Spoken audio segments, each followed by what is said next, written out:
everybody, my name is Minquin. I'm 7 years old, and today I'm going to tell you about World War I, Part 1. The 1960s, the earliest of agricultures, maybe even the rise of agriculture. Let's have a war. Everybody in Europe knew that a big war was going to happen.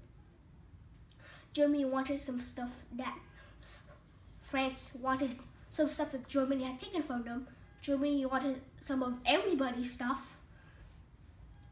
And they were also building a big, powerful navy that were making the British uncomfortable.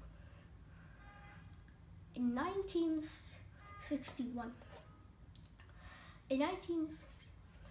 there was a guy named Franz Fredericksson with his wife. He was also assassinated, and he drove in an open-top car. So assassins were also waiting for him at a street and threw some bombs, but they missed and blew up some officers behind instead. So Franz Fredericksson and his wife got into the open-up car, went hiding, and waited until, again, they went out and tried to meet the injured officers. But then the guy took a wrong turn and went side to side with a failed assassin who shoots him. Austria-Hungary is furious at this, and they think the Serbian government has something to do with it, which they might have. So they go to their ally Germany and say, "Hey Germany, we're going to declare war on Serbia," and Germany is all with it. So Austria-Hungary sent some demands that were literally impossible to Serbia, and when Serbia rejected, they declared war.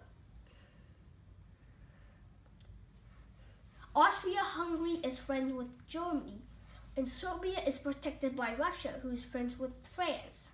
And France and Britain have a kind of alliance. So when France says, "Hey Brit, you got my back?" Maybe.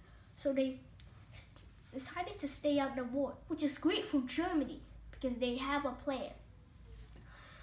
Germany, this guy in the German army will command all Germany's troops, defeat France, move all the troops to Russia, defeat Russia, and win the war. But there was one problem. France have lots of defenses that Germany couldn't waste time on fighting on, so they decided to go through another country, through Belgium. Belgium is neutral, but since the Germans are invading them, they attack too, and they're pretty good, so they slow the Germans down. And then France moves some troops. Austria-Hungary is also getting its ass kicked by tiny Serbia, which repels all of its attacks. Because yeah, Austria-Hungary is pretty weak. But then, Russia's ready for war, and way earlier than thought. "Hey Austria-Hungary, can you get into that?" "Oh sure, we got this." "Nope." So Germany has to get some troops in to defend against Russia. And when Britain sees that Germany is causing atrocities in Belgium, they declare war on Germany too.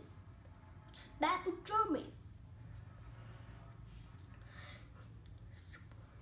It's better for Germany when Russia invades Germany because they almost entirely wipe out the Russian Second Army. And now, when in France, they were still trying to fight against France. Germany wanted to get past Belgium and send 750 troops. 750,000 troops to get through France's defenses. But since Britain and France are in there, they slow Germany down. Both of them wrangle up and try to tie everybody all of Germany's and Britain and France's armies move up, trying to flank each other. Then they're out in stalemate with trench warfare. They were also fighting trench warfare. This is how trench warfare works. Two opposing teams meet each other in trenches, and then they are near each other with no man's land, which is usually 30 to 35 inches. Attacking troops may deliver hundreds of artillery shells on the opposing enemy trench. This may have a really bad defect on the soldier because some of them may have shell shock. The attacking troops will leave their trenches, go out, and fight the enemy. The enemy in the trenches may use machine guns, inflicting them and causing thousands or millions of casualties. This will keep happening until they give up or the opposing trench is finally overrun. Germany and the Allies try to outflank each other and they're still in stalemate. But then Germany leaves a gap, and when you leave a gap, that means the enemy can go in that gap and flank you behind or beside. So Germany has to retreat a little. And they're in stalemate. The end of part 1.